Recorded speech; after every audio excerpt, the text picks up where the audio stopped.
지금이 아니면 이 가격에 영원히 못 산다. 그런 사기꾼들 말 믿지 마시고요. 미래에 대해서 우리가 뭘 안다고 가격을 논해요. 경제의 방향을 논합시다.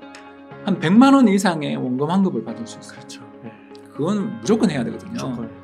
근데 그게 여러분들 집도 사고 뭐고 하기 싫어서 그런 걸 안 하시는 분들도 계시는데 그러면 소액이라도 좀 해보시라는 거죠. 그 재미를. 네. 그런 걸 맡겨주시면 좋죠.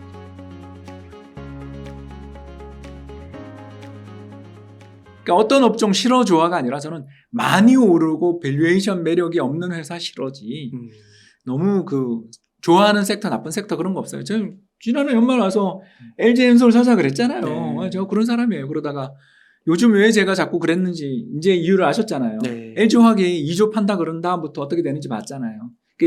저는 그걸 걱정하는 거거든요. 그렇게 급등해버리고 나면 항상 내부자 매도가 나올 가능성이 있어서 걱정한 거죠. 네. 또 그 충격이 소화되고 나면 또 펀더멘탈에 대한 관심이 높아질 때는 살만하지 않겠냐. 네. 타이밍을 내가 모르니까. 근데 다만 저 정도 가격 오르면 항상 보유하고 있던 자사주를 팔던 내부자가 갑자기 주식을 매도하든 아니면 증자를 때리든 시비를 발행하든 등등 하는 걸 저는 우리 한국 K 주식시장에서 하도 많이 봤기 때문에 네. 나올 가능성이 있다 정도로 이야기한 거죠. 그걸 뭐 어떻게 하겠어요. 언제 나올지를 누가 알아. 네. 오늘 박사님 말씀을 들으면서 역발상 투자라는 단어를 다시 그럼요. 이제 생각해 보게 되는 것 같아요. 그럼요. 한국 주식만 너무 사랑하지 말고요. 배신당해요. 네. 배신당 믿었던데 배신당하면 되게 괴로워요. 재미도 없고 솔직하게 말할게요. 그냥 오르는 재미 하나밖에 없는. 그러니까 대폭락했을 때 바이더 딥 했을 때 급등하는 재미는 한국이 최고인데 네. 꾸준한 맛은 전혀 없는 시장이니 이 시장에만 너무 목매지 말고 글로벌 분산 투자하자. 그리고 저 좋아하는 리츠도 좀 사봐라. 그런 리츠. 이야기였습니다. 지금도 리츠 괜찮나요? 미국 부동산이 3달 연속 상승했다니까? 봐, 제 말대로 됐잖아요. 네. 근데 리츠는 별로 안 올랐어. 그러니까 계속 좋아하고 있어요. 싸면 전 좋아해요. 이거는 조금 전에 출연하셨을 때 말씀해 주셨는데 언제? 존슨앤존스 같은 거. 그런 회사 좋아하죠. 그런 회사 왜냐하면 지금도 저는 그런 회사들 좋아하는데 기술주는 아니잖아요. 그런 회사들의 특징이 뭐냐면요. 네. 기술주 들어가기는 무서운데 네. 투자는 해야 되겠고 이런 사람들 용으로 제가 그때 3종목 이야기인가 4종목 이야기를 했을 텐데 버크셔 해서웨이, 애플, 존슨앤존슨, 코스트코 이야기했을 거예요. 그죠? 네, 맞아요. 네. 근데 뭐 버크셔 해서웨이는 날아가 버려가지고 그렇지만 존슨앤존슨은 못 올라왔고 그리고 또 코스트코도 그렇게 못 올랐는데 좋은 회사들이잖아요. 네. 그런 회사들은 뭐 그렇게 나쁘지 않다. 저는 근데 이걸 하나만 사라는 뜻으로 이야기한 게 아니라 그 4종목을 꼽아줬던 이유가 이 4종목이 분야가 다 달라서 네. 제가 골라준 거잖아요. 그러니까 그런 걸 잊지 마시고 투자하시라는 이야기. 진짜 버크셔에서에 있는 이게 그래프를 보니까 우상향을 꾸준하게 이렇게. 아니 그때가 너무 쌌어, 그죠? 네. 그때가 너무 쌌어. 저도 많이 못 쌌어.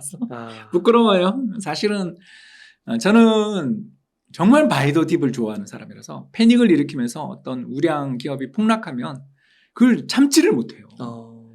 그래가지고 그때 저는 사실 리츠를 좀 많이 샀잖아요. 그래서 요새 뭐 배당도 받고 꾸물꾸물 올라오긴 하는데 아까 이야기했던 그 종목들에 비해서 특히 애플에 비해서 오른 게 없다 보니까 좀 부끄럽기도 하고 그래요. 네, 박사님 이제 다음 질문으로 하나 드리고 싶은 게 10억 모으기. 10억 모으기. 10억 모으기 너무 쉬운데 네. 못한다라는 거죠. 네, 그거 좀 알려주세요. 제가 네. 요즘 그 블로그에서 네. 여기 또 링크 나오겠죠. 블로그에서 네. 종종 상담을 받는데 사람들이 너무 큰 목표를 갖고 계신 것 같아서 네. 좀 마음이 좀 그래요. 이게 우리나라에서 자산 9억 3천이면 가계 기준 상위 10%인데 자산 9억 3천이요. 예. 빚 포함이네요. 아니 순자산. 순자산이 9억 3천이면 상위 10% 들어가 있는데 네. 우리나라가 2천만 가구면 200만 가구 안에 든 거예요. 그러니까 서울의 아파트 한 채를 빚 없이 갖고 있으면 이미 그 사람은 상위 10%예요. 근데 당연히 적지. 서울의 아파트 그래봐야 뭐 160만 호나 되나? 그중에 실소유주는 그중에 40%가 안 되거든요. 그러면 우리나라 서울에서 아파트 가진 사람이 60만 호, 70만 호가 안 된다는 뜻이거든요. 그렇죠. 60만 호 정도 되겠네. 네. 그러니 서울의 아파트 한 채를 빚 없이 갖고 있다. 이거는 중산층이 아니고 상류층이에요. 그러네요. 근데 우리나라에서는 자꾸 그걸 목표로 한단 말이에요. 그러면 의욕이 떨어져서 도대체 일을 할 수가 없어요. 그 저축이 안 돼요. 그래서 여러분한테 저는 뭐 정말 진심으로 이야기합니다. 부부가 맞벌이는 가정을 합니다. 네. 요새 맞벌이 많이 하시고 또는 뭐 동반자 해도 좋아요. 네. 평생을 같이 할 동반자와 왜냐하면 꼭 결혼을 해야 되는 건 아니니까. 네. 저는 동성 커플도 많이 보니까. 네. 그리고 또 꼭 결혼을 해야 되냐? 동거 커플도 많아요. 네. 그냥 동반자와 맞벌이를 하며 월 300 정도만 저축한다. 그러니까 우리나라의 최저임금 받는 게 400이잖아요. 둘이 일을 하면. 네. 그리고 우리나라 대졸 4년제 대졸자가 중소기업 취직했을 때 초임이 연봉이 얼마 정도 되냐면 3천 후반이거든요. 네. 왜냐하면 최저임금이 2,400이라 그래요. 네. 최저임금이 2,400이니까 3천 초반 넘거든요. 그러면 1년에 둘이가 이건 또 이 소득 때는 세금을 안 내잖아요. 그렇죠. 그러면 정말 저는 이과 깨물고 하면 3천만 원 정도 모을 수 있다고 보는 거죠. 300일 때 네. 한 사람 300은 저축으로 50%. 50%도 아니죠. 한 40%겠죠.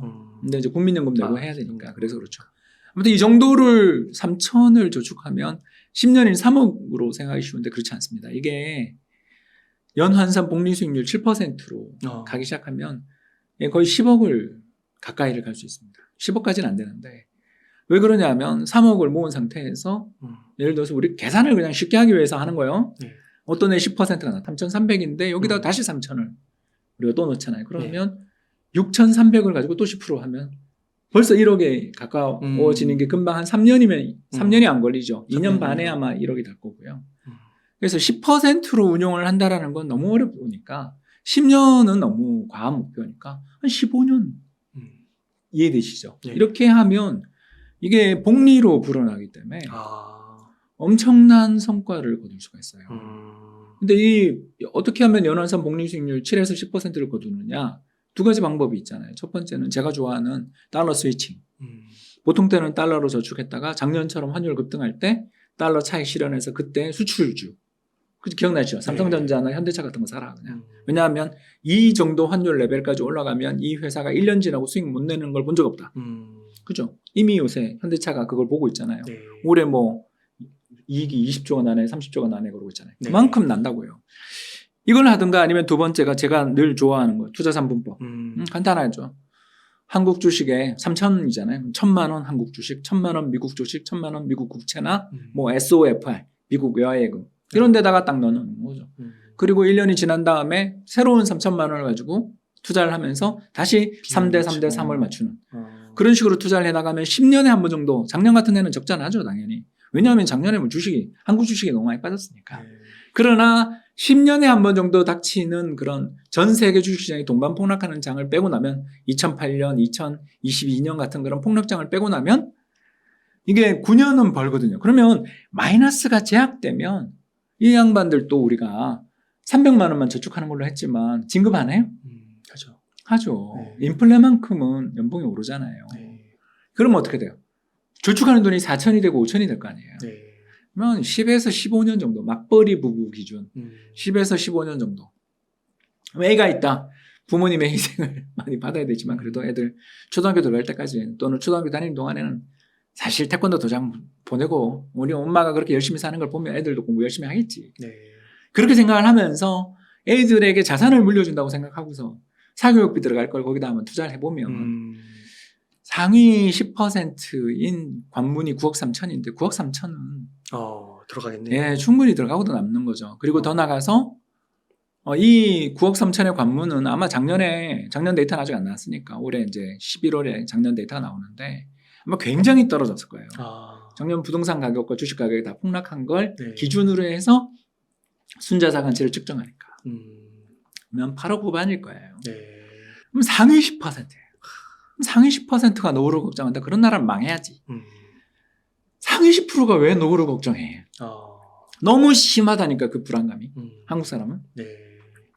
그때 좀 하시고 나 3분법 힘들어요. 프리즘에 넣으세요. 네. 잘 굴려드리겠습니다. 그러니까요. 이 월 300씩 프리즘에 넣으면 되겠네요. 그래도 되는데 네. 그거 저희가 솔직히 뭐 이제 출범해서 3달 지난 회사에 당신의 인생을 다 맡기라고서는 못하겠으니까 그러면 연금저축이나 IRP 계좌라도 시작을 해보세요. 그거는 저희한테 돈이 와 있는 게 아니고 증권사랑 하는 거니까 운용을 잘못하더라도 마이너스는 잘 안 난다 그랬는데다가 두 번째가 뭐예요? 왜 1년에 1,800만 원까지 매매 양도세라든가 뭐 각종 여러 가지 세금에서 다 면세되는 돈이 1,800이고 900만 원까지는 세상에 여러분 소득이 작은 동안에는 한 100만 원 이상의 원금 환급을 받을 수 있어요. 그렇죠. 예. 그건 무조건 해야 되거든요. 무조건 해야 되는 거죠. 근데 그게 여러분들 집도 사고 뭐고 하기 싫어서 그런 걸 안 하시는 분들도 계시는데 그러면 소액이라도 좀 해보시라는 거죠. 그 재미를. 네. 그런 걸 맡겨주시면 좋죠. 네, 아 그렇군요. 와, 그 박사님께서 진짜 이게 좀 데이터로 이렇게 말씀을 해주시고 월 300을 어떻게 할지 이렇게 좀 구체적으로 로드맵을 그려주시니까 아까 말씀해주신 그 막연하게 막 내가 포모를 느끼고 뭔가 막연하게 막 박탈감을 느끼고 그런 것부터 좀 벗어나서 좀 희망을 가질 수 있는 것 같습니다. 힘내자고요. 네. 예, 박사님 오늘도 좋은 말씀 감사드리고 그럼 끝으로 시청자님들께 좀 강조하고 싶으신 말씀 있다면 부탁드리겠습니다. 예, 조급해하지 마시고요. 네. 또 와요. 지금이 아니면 이 가격에 영원히 못 산다. 그런 사기꾼들 말 믿지 마시고요. 그런 사람들 미래에 대해서 우리가 뭘 안다고 가격을 논해요. 가격을 논하는 건 너무너무 힘들어요. 경제의 방향을 논합시다. 금리는 한 1년 정도는 오르기보다는 저는 이 수준에서 조금은 떨어지지 않겠냐. 그러면 부동산 주식 1년 뒤에는 뭐 많이, 그러니까 작년에 지금 투자한 것보다는 못할지 모르지만 그래도 저는 아직은 투자하기 나쁜 시기는 아니다. 네.